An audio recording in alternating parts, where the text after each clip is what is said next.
Once a year, the normally quiet city of Wanganui is transformed with 20 of New Zealand's fastest GP hydroplane and Formula 1 tunnel holes racing in a unique event on the Wanganui River.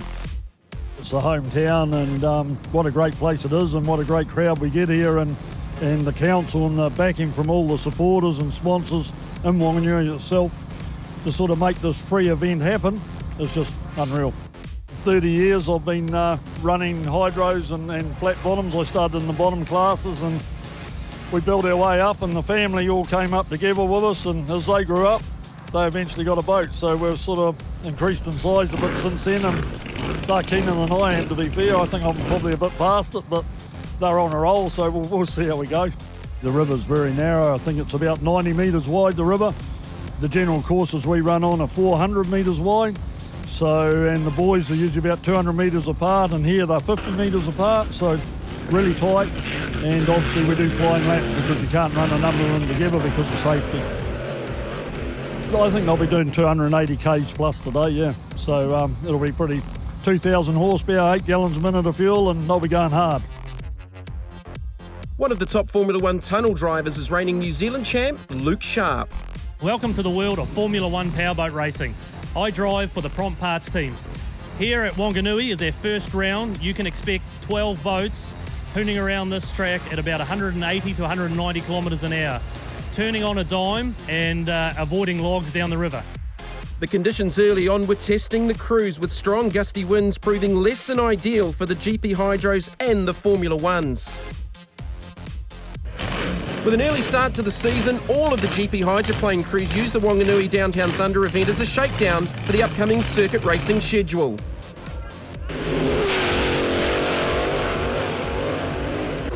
The conditions were not getting any better, as highlighted by Warwick Lupton in Annihilator race boats and Ken Lupton in his new boat, Lucas Oil.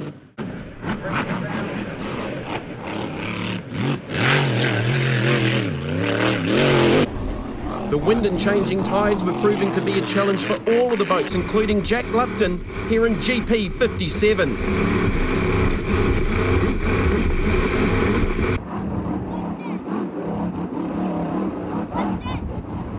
Yeah, good. It's got a lot of load coming out at the moment. No, you can't get an understanding now because it's just going boof and bang.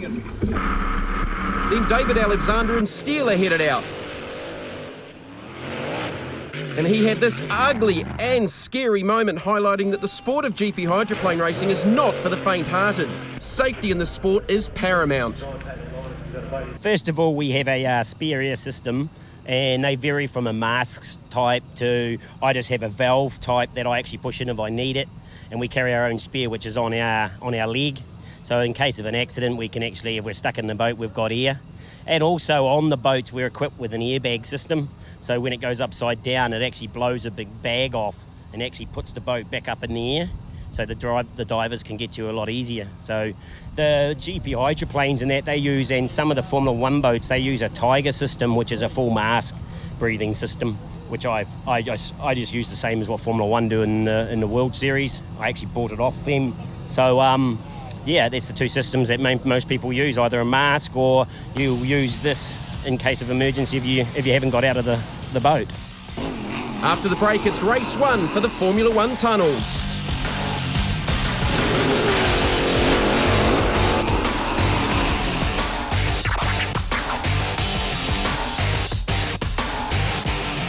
Sunday morning dawned with some better conditions on the river, meaning an early start for the Formula 1 teams for the first race of the New Zealand Championship Series. The grids were marble drawn as the conditions on day 1 didn't allow a qualifying session. Here's the highlights of race number 1 with 12 boats out on the water, the first round of the New Zealand Formula 1 Championship. Boats to look out for, obviously Malcolm Jamieson, former national champ, and the reigning national champion, Luke Sharp in Prompt Parts. But it's Julian Stillwell and Scott Construction with the whole shot on lap number 1. With an outside run, that was Sam Hughes down the inside, on board with Philip Stillwell back through the field. On board with Julian Stillwell, and he's in second now. Jeff Price and Lone Wolf Racing has the race lead and the inside line. Stillwell having to contend with the outside. Sam Hughes down the inside. Back on board with Stillwell. Further back, Philip Stillwell.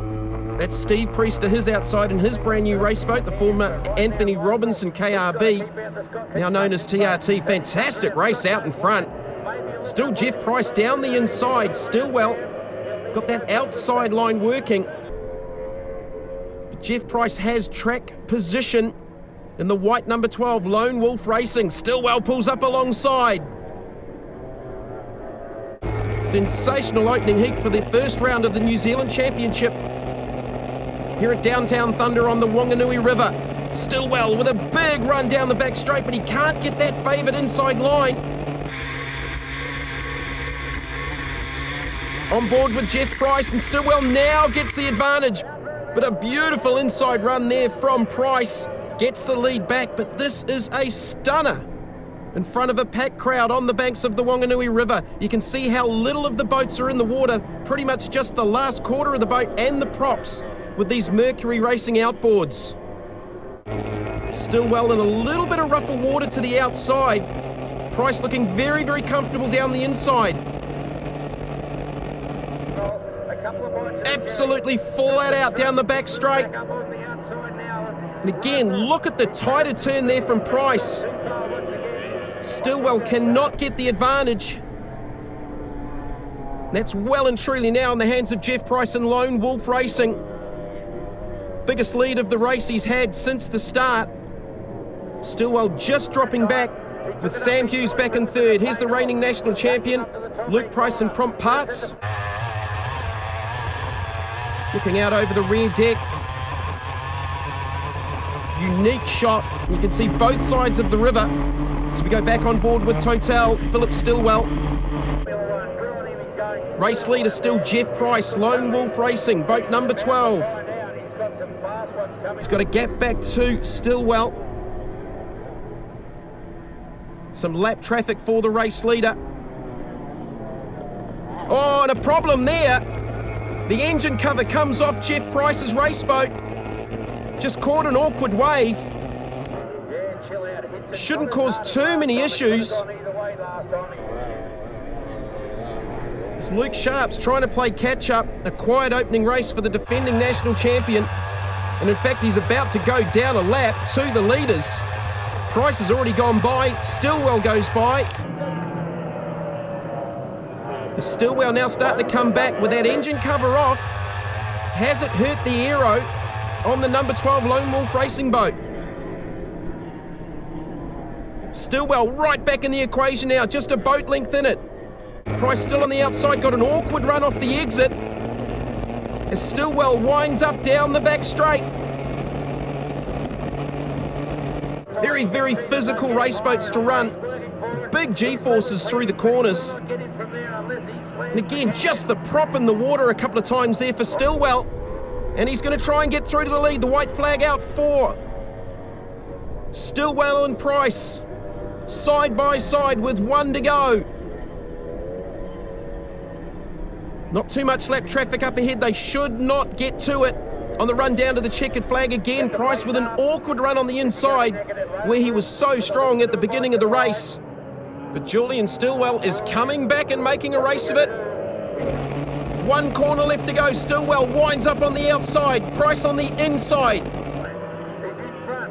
Approaching the northern end of the course. It's going to be close, and the run down to the checkered flag. Who has got the win? That is so close to call. Stillwell on the outside, Price on the inside. Who got the victory in race number 1 here on the Wanganui River?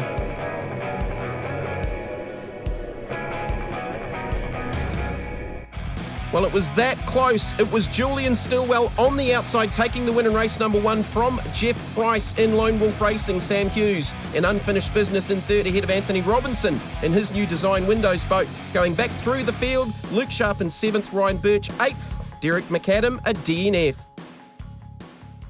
Yeah, no, very happy. It was quite a tough race for us. I had pretty much spent the whole race with no power steering. So, you know, I was having to wedge my arms up against the side of the cockpit trying to hang on, and yeah, I wasn't actually quite sure whether I got him on the finish line or not, because I never really saw the checkered flag. I was busy just trying to keep my speed up, and oh yeah, it was pretty good tough race, to be honest. Unfortunately, it's come off a few times and I'm a little bit used to it. We put some extra hatch pins on this time, thought it was going to hold, but that's an extremely tight corner and we caught a ruck and it gave it, yeah, they're reckoning 5 Gs, so 5 times its weight. Yeah, it just didn't hold on. Yeah, a little bit of mayhem. I don't know what's actually going on, but when we come in, we notice a bit of smoke in the cockpit, so we're just going through everything at the moment. We haven't come up with anything, but hopefully we'll make it for the next race. Coming up next, it's race 2 for the Formula 1 tunnels, and the mighty GP hydroplanes get on the river for the downtown flying lap.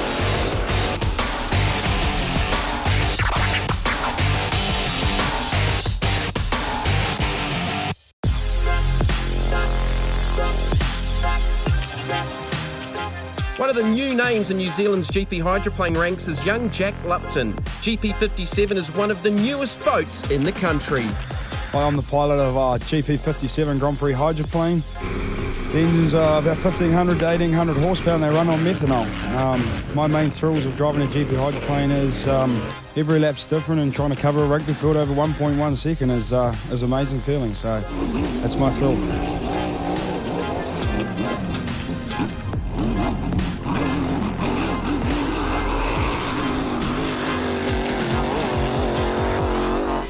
Next up, it is race 2 for the Formula 1 tunnels, the first round of the New Zealand Championships, with the grid lined up as a reverse grid from race number 1.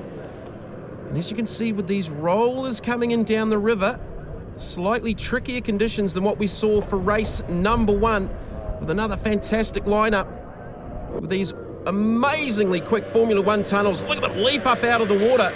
Steve Priest out on the inside in TNT, the former Anthony Robinson KRB hull.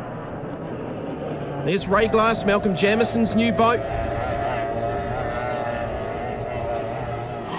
Luke Sharp set up for flatter water in race number 1, and a big moment there for Sam Hughes in unfinished business. Here's the replay, just caught a wave and the boat turned 90 degrees left. Very lucky not to turn over the number 7 boat.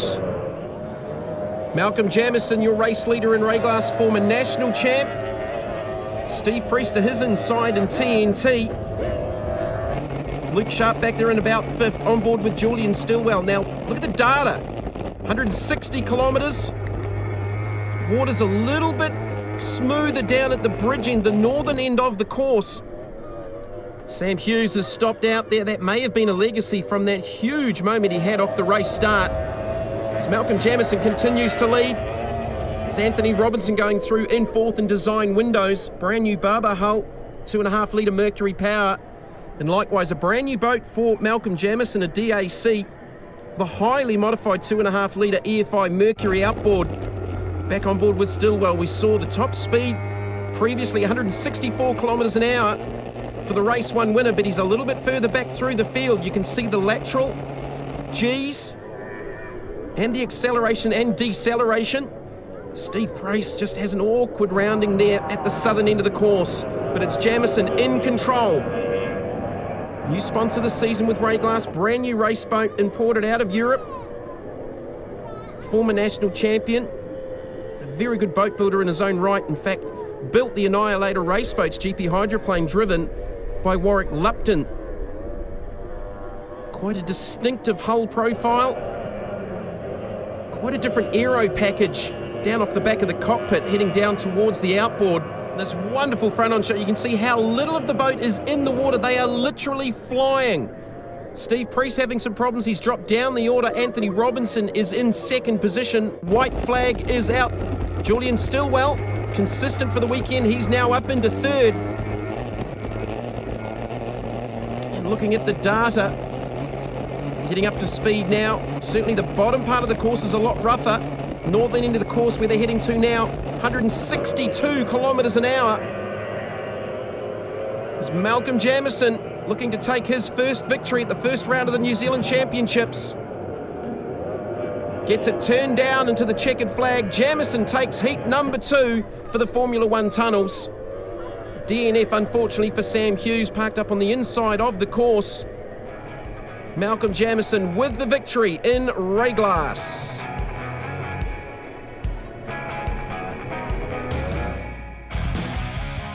Jamieson with the victory ahead of Anthony Robertson in Design Windows. Julian Stillwell go with his win in Heat 1, third for race number 2 in Scott Construction, with Derek McAdam, Luke Sharp and Jeff Price completing the top 6. Steve Priest in 7th, Nick Coles in 8th, with DNS for Sam Hughes, Ryan Birch and Philip Stillwell. Yeah, it was really good to get that second race in. On the first one, we were on the pole 11 at the back, so it was a bit of a harder job. But on that race there, coming from pole 1, we got our stuff sorted, and yeah, we started to pull away right at the end. Yeah, I mean, we're pretty stoked with the way the weekend's gone. I mean, it's the weather conditions have held out today for us, so you know, we've been able to push the boat through some rough stuff to see how it handles in that, and you know, we've put the boat back on the trailer. It's still in one piece, and we can set up for Karapiro.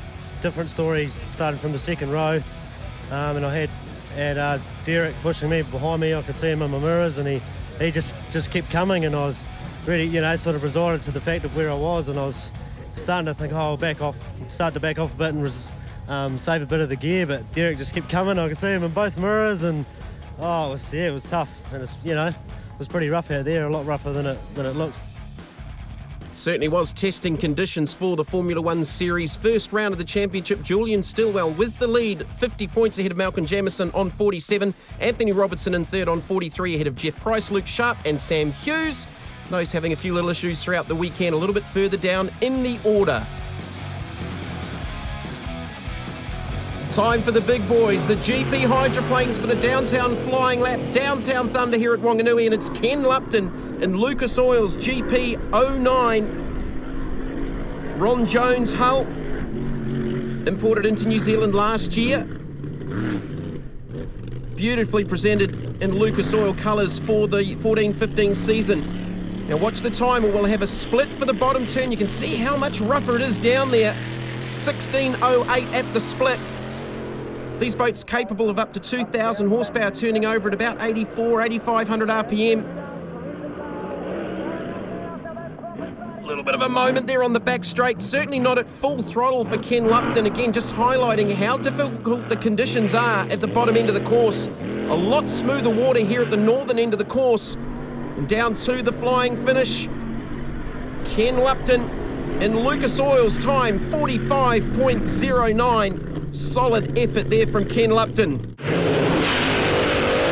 And how's about that flying start from David Alexander and Steeler GP 777, 2012 Henderson Old hull, 2,000 horsepower, Big Chief Chev, supercharged on methanol. Big step up from his previous Stordaka hull that served David Alexander so well over so many seasons around New Zealand and Australia in GP hydroplane racing. Bottom end of the course, look at the shark on the cockpit. 2 seconds up on Ken Lupton. He's got the adjustable front canard wing working overtime here as he's getting on the throttle down the back straight. These boats capable of 280 kilometres an hour. Not quite at that in these rougher conditions on the Wanganui River. Quite a wide turn into the final corner, second split. He's just up, only 0.45 of a second up on Ken Lupton and Lucas Oils. Down to the flying finish. Now getting some RPM on board, and 47.09, lost a little bit of time out of that final turn, 2 seconds slower than Ken Lupton.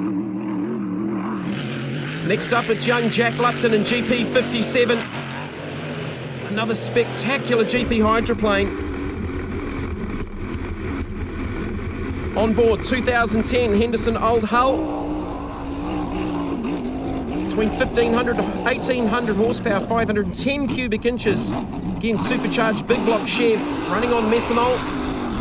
Huge supercharger, 1471 supercharger. And he's up on David Alexander's split. Jack Lupton is flying. You can see the rough ride he's getting in the cockpit of GP 57. And he's not afraid to hustle this boat, just like his dad Warwick.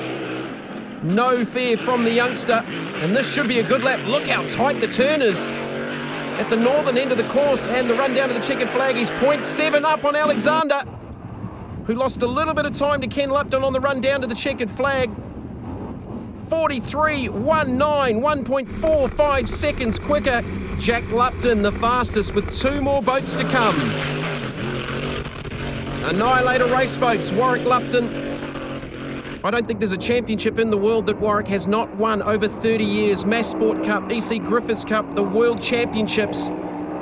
This unique Annihilator race boats with the outrigger configuration. And you can see that from front on. Oh, a moment there for Lupton down the bottom of the course, and he's down on the split from Jack's split at the first turn, 2.95 seconds down. And he's got some RPM going here. Annihilator race boats literally flying down the back straight. A little bit wider through the turn than Jack on the previous run. But he made some gains on the back part of the track. Down to the checkered flag. What's the time for Warwick Lupton? 43.48.3 down. He nearly got it done in the second half of the lap. But it's still Jack Lupton quickest. Next up, it's Raymond Hart in the Boss GP05. Coming back from a big crash a couple of seasons ago. Boat owned by Peter Knight Sr. Spectacular looking boat. And this boat was the benchmark going back 10 or so years when it was known as Boss Mobile 1 in the sinister black paint job. Big moment there up on its side through the first turn, and he's up at the split, 0.6 of a second up on Jack Lupton's split. Raymond Hart on a lap here at Wanganui. Big RPM. Very, very quick in a straight line. And an aggressive last turn, and he's 0.7 up at the final corner up on Jack Lupton. Can Raymond Hart carry it on down to the line to take the victory here at Wanganui?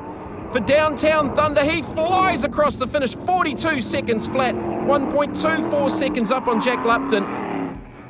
And then cleans up one of the turn boys on the warm-down lap.